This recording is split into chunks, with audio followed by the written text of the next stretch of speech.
Welcome back to the online poker vlog. I'm Zen Madman, and this is NL100. All the 50 cent a dollar games were full, so I hopped on the lists and then fired up this heads-up battle with Big Blind Bird, or maybe it's Baby Bird, but whatever. Let's get into the action.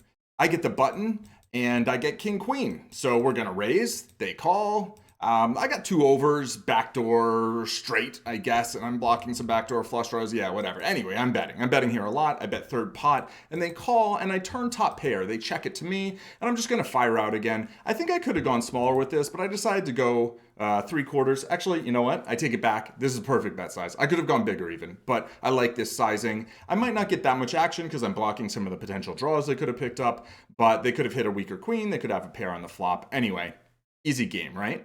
My next button, I get dealt pocket tens, and I'm going to raise, and they're going to call, and I'm going to flop weird? I don't know. I've got an under pair, but I also have a flush draw. So I think this is a great hand to check back, see a turn card, kind of get towards showdown, have pretty protected equity. If I had a different pair of tens, maybe it's better to bet. I don't know. Here, I do have better equity, though. The king comes, so now I have an open-ended straight draw and a third nut flush draw, but also, nothing much. So I check. The river gives me Broadway, and they bet, and I think I could raise here. I have a spade blocker. The thing is, what am I getting value from? Maybe like aces up or something? I don't know. It's hard to even put them on a whole lot of aces up because they didn't 3-bet pre-flop. But I call, and they had king 10. So I had them on the flop. They had me on the turn. We had each other on the river. Yeah, anyway, very next button, I pick up ace queen suited. Things are going fine so far. They make a kind of small 3-bet. I could consider 4-betting. If I hadn't had this player already marked as kind of being loose and passive, I would have considered more a 4-bet. But I flat, and I flop top and bottom pair, so a lot of their 3-bet ranges, a lot of their 3-bet range has me crushed, right? Top set, middle set, bottom set. I'm not going to have any of those. They're going to have top 2 pair as well. I'm not. They can also 3-bet with some hands like Jack 10. So I like my hand, but I don't love my hand. So when they bet half pot, I'm certainly going to call. I'm not going anywhere, but I don't think it really warrants much more than that. The turn is a 6 of hearts, and they check it to me. And now there's 2 flush draws, a jack or a 10, give them a gut shot, and they can have a lot of ace X, king X, pair and a gut shot, stuff like that. So I'm going to bet, I bet 18, which I feel like charges them a fair price and not fair, but they can call, and then I get good value. And if the river breaks off, I can decide to shove or not. They fold though. Now I'm on the button again with ace-jack offsuit. Why am I only showing you my button hands? The big blind hands really weren't much to talk about. So far things are going pretty well. I raise again. I'm using this 2.5x sizing. They check it to me. I have top pair. There are straights possible, but in heads up, I think we want to be betting our top pair, top kicker, even on these kind of semi-dicey boards. I go for half pot sizing. I think I could go even bigger, but I think this is fine. They call, the turn's a brick, they check. I'm going to go kind of big, right? Not that big. You know what? In my mind, I'm thinking that I would use big sizings here, but I hadn't really run the hands. And 3/4, I think, is this kind of reasonable default turn sizing, although often I'm going bigger. But I think maybe because it's heads up, I want to bet more of my range. And when I'm betting more of my range, I want to use smaller sizings. Anyway, they do call, and there's a ton of bad cards that could come out. That isn't really one of them, in my view. I mean, it's not a perfect card. If they let out, I would just call. And if they bet huge, maybe I even consider a fold. But they decide to check it to me, and I go for value. I bet $10, which is about 40% of pot, which is kind of what I feel like they might call with a 9 or a weak jack. I could go a little bigger, but I think this is fine. Kind of an exploitative sort of, how much do I think I can get from this person? I think they usually have a jack or a 9, and I beat all that. So they did call with Jack 8, and things are going swimmingly. I'm up about $40 at this point. All right, finally, we've got a big blind hand to talk about, right? They raise, I call with pocket 3s and flop a set. I'm going to go for the check raise on this flop, and they just fold. So there's not that much to talk about.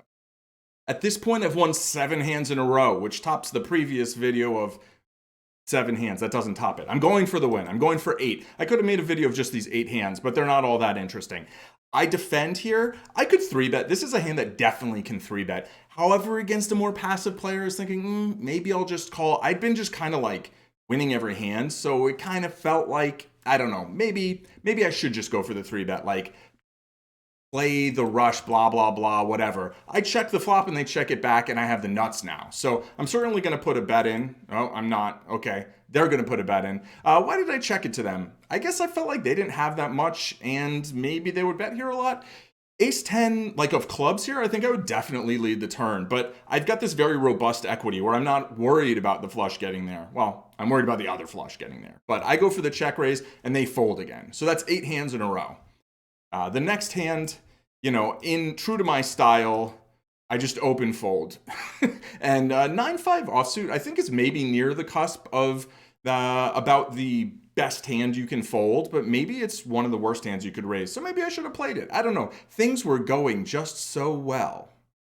I win a few more not super exciting hands. I'm up almost $50. I raise again. I flop top pair. Pretty good. They check. I bet. They call.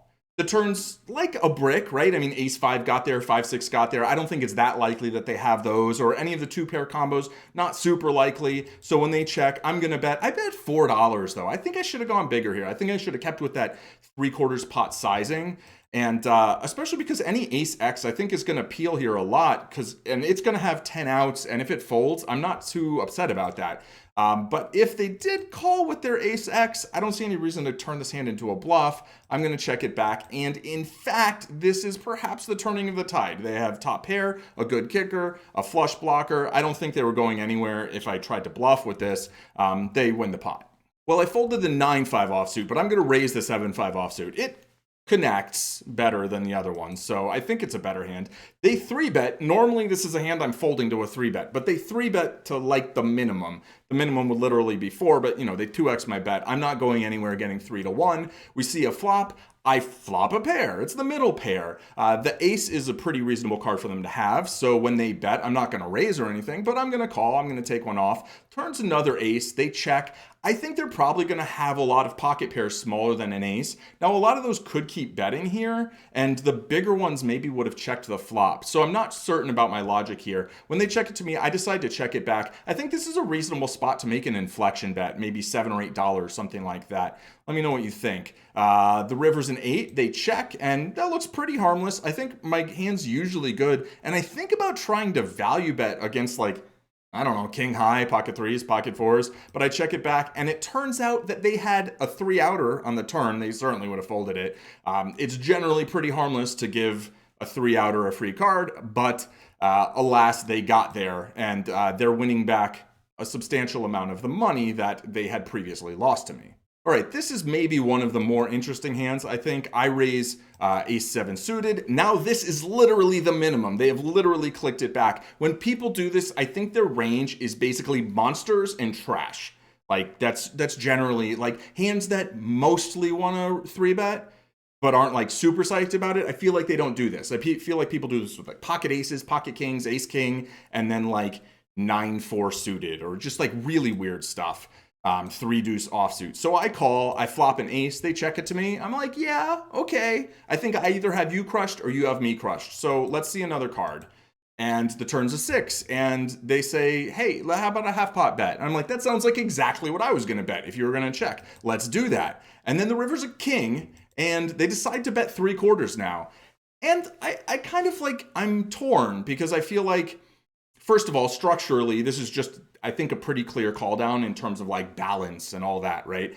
I have not the top of my range, but kind of near it. Maybe I could have some jack 10s that check back on the turn. Some king queen, stuff like that is pretty reasonable. But I guess I've got one of my best hands that I'm checking back the flop with. So as I talk through it, I'm like, oh, there are actually a significant number of better hands I could end up with here that improve on the king, right? But I feel like my opponent probably either has something quite strong, which is going to be a better ace or 2-pair or a set, or they've just got something goofy, like 3-4 of clubs or who knows what. So I do call it off. And I feel like against a certain player type, you can maybe find a super exploitable fold here, but I don't do that. I do no such thing, and I pay off their ace king, which trap me. But at the same time, I would have called a bigger 3-bet pre, I would have called a flop bet, and I would have probably called one more street. So I don't know if they could have gotten stacks in or anything, but in a sort of reg on reg violence situation, this is probably a spot where both players just stack off and don't think too much about it and just think it's cooler.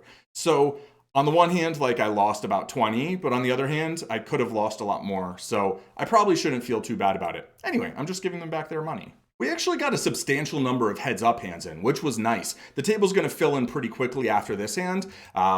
In fact, I think people were sitting down already. So I'm, of course, going to raise it up with deuce 7 suited. I mean, it's 7 deuce or deuce 7. Either way, it's suited. And pretty much in heads up, we can raise all of the suited hands if we want to. This might be like a rare hand we could fold. So the flop is 8-6-4 and they check. And I think I'm going to put a bet out there. Yeah, I mean, I've got a gut shot. This is a decent flop for deuce 7. It's not great. I don't have any of the flushy stuff, but it's fine. They call and then a 4 comes off, which I feel is like really good for their range and not so good for my range. And this board in general was good for their range and not so good for my range. So I'm like, all right, fine. Just give me a 5 on the river.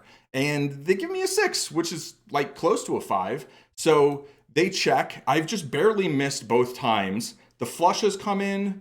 There's always been a straight possible, but they shouldn't really be afraid of that. But the 4 is paired and the 6 is paired. And I just feel like, first of all, they're going to have a ton of just overcard kind of garbage that just peeled probably.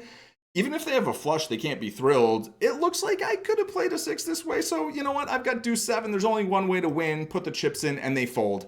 And before this heads up match is over, I at least get this one last little win. And we kind of escape, I guess, unscathed, right? Win some, lose some. It's all the same to me. Finally, we've gotten a seat at a full 6-max game, right? It's not full ring. I don't really play much full ring. So 6-handed. What am I going to pick up under the gun? It's aces. Aces in the low jack. I'm going to raise my standard 2.25x raise. Why am I not raising this small heads up? I guess a couple reasons. 1, rake, but 2, I'm lazy. You got to type it in individually. It's very annoying. Anyway, I raise. This person decides to re-raise, and then it folds to me. So I think occasionally here I can flat with aces, but I decide to not click it back. I make it like, what, 24 is my guess? Something like that. Yeah, this is a raise size, a 4-bet size, where they have a decision. They're going to have to fold some hands. They can call some hands, and they can jam some hands. And because I've only used about a quarter of my stack, I still have room to have some bluffs here, right? I could 4-bet fold some hands that have good blocking properties. Anyway, they decide to call, and we get a 9-8-5 flop. Now, in a single raised pot against, say, a big blind that it defended, this might be a little grosser, or if, say, somebody had called in position behind us. The thing is, right here, the SPR is less than 2-1, right? So we have less than twice as much money in our stack as there is in the pot. So I'm just looking at this board and saying, all right, it doesn't look great. I think they could have pocket 9s, pocket 8s sometimes. 6-7 suited, probably not that much. They're not supposed to 3-bet in the small blind with that, but do they know that? I don't know. But I'm going to put the bet in here. I keep it small, basically quarter pot. I'm pretty much just betting quarter pot with all my hands in this spot and letting them figure it out. It's a much tougher spot for them than it is for me, as my range is much stronger heading to this flop. Both of us probably don't hit a lot on it. They've got some top set, middle set maybe, but that's about it. Otherwise, we've got over pairs, and then they've got over cards. So I make this small bet, and they just rip it. And it's like, all right, if you got 9s, you got 9s. All day today in my study group, we were talking about pocket aces, pocket 9s. So like, hopefully this isn't pocket aces versus pocket 9s. And it's not. And they've got pocket queens. And I think they played it fine. I think they can check call here, although there's some kind of scary cards, either for me or for them. Like if a 6 or 7 comes, they might not stack me if I have jacks. But I don't know. I think their line seems okay, right? Certainly pocket queens is a hand you should be willing to get it in with here and go broke. And I just have to dodge a queen. And now I have to dodge a 10. So, oh, hey, I catch an ace, which is nice, right? I get a bonus set. So I win that hand.